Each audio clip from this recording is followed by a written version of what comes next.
Selamat pagi Bapak, Ibu, dan saudara-saudari yang dikasihi Tuhan. Mari kita mengawali hari kerja dan aktivitas kita dengan bersama-sama merenungkan firman Tuhan yang telah dipersiapkan oleh Bapak Tri Nurgoho Budi Santoso SPD MPD. Bahan bacaan kita di pagi hari ini terambil dari 2 Raja-Raja 12 ayatnya ke-15 yang berbunyi, mereka kemudian tidak mengadakan perhitungan dengan orang-orang yang diserahi uang itu untuk memberikannya kepada tukang-tukang, sebab mereka bekerja dengan jujur. Judul renungan kita di saat ini, jujur ajur. Jujur ajur merupakan istilah Jawa untuk menjelaskan bahwa orang yang bersikap jujur tetapi malah mendapat kemalangan. Namun, apakah hal ini juga terjadi bagi kita orang percaya?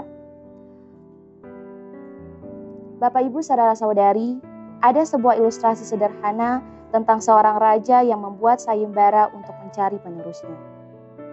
Singkat cerita, ia membuat sebuah perlombaan tanaman dengan membagikan sebuah biji tanaman kepada semua rakyatnya. Singkat cerita, semua rakyat mengambil biji tersebut dan menanamnya di rumah. 3 bulan berlalu, sang raja membuat acara meriah untuk melihat hasil tanaman dari rakyatnya. Ada yang tumbuh dengan pesat, ada yang berbunga dan mekar dengan indah, ada yang tumbuh besar dan berbuah banyak. Namun, semua orang heran dengan satu orang yang membawa pot tanpa tanaman. Semua keheranan karena sang raja memilihnya. Kenapa? Bagaimana bisa? Semua orang bertanya. Lalu, raja menjelaskan bahwa sebelumnya raja telah membakar biji tanaman yang dibagikannya kepada semua orang karena dia ingin penerusnya memiliki sikap jujur dalam mengelola kerajaannya.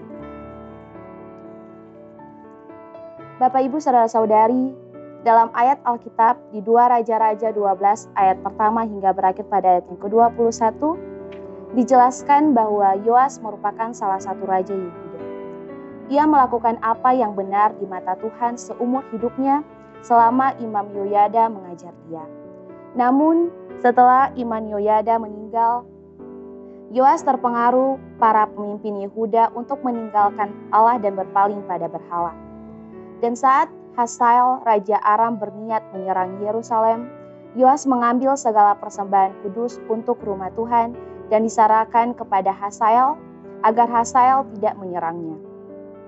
Ada sebuah ayat menarik yang menjelaskan tentang pentingnya sebuah kejujuran, yaitu 2 Raja-Raja 12 ayatnya yang ke-15, di mana seorang imam yang terselamatkan karena sikap jujurnya dalam pengelolaan uang. Jika dikaitkan dengan ilustrasi di awal artikel, kita dapat mengetahui bahwa betapa pentingnya arti sebuah kejujuran.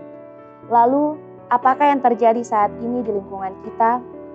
Apakah masih banyak hal yang kita jumpai atau kita temukan atau bahkan kita lakukan tidak sesuai dengan kejujuran yang kita bahas saat ini?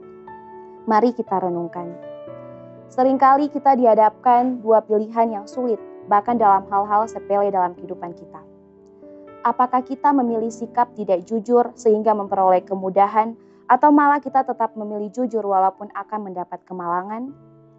Melalui renungan kita, di saat ini kita diingatkan kembali untuk menjadi pribadi hebat seperti Tuhan melalui sikap yang jujur. Walaupun terkadang banyak tantangan yang akan kita hadapi, Tuhan selalu berharap agar kita dapat menjadi garam dan terang dimanapun kita berada. Mari kita kembali pada rutinitas kehidupan kita dengan memilih kejujuran dalam segala hal yang kita hadapi. Bapak, Ibu, dan saudara-saudari, mari berefleksi secara bersama bahwa dalam proses pertumbuhan iman, seringkali akan terlintas dalam pikiran kita apakah memilih jalan pintas atau kejujuran. Sebagai kreatif minority, pilihlah kejujuran. Mari kita berdoa. Tuhan, izinkan kami sebagai anak-anak-Mu untuk tetap memilih kejujuran dalam bertindak agar orang lain dapat melihat kemuliaan-Mu melalui diri kami. Amin.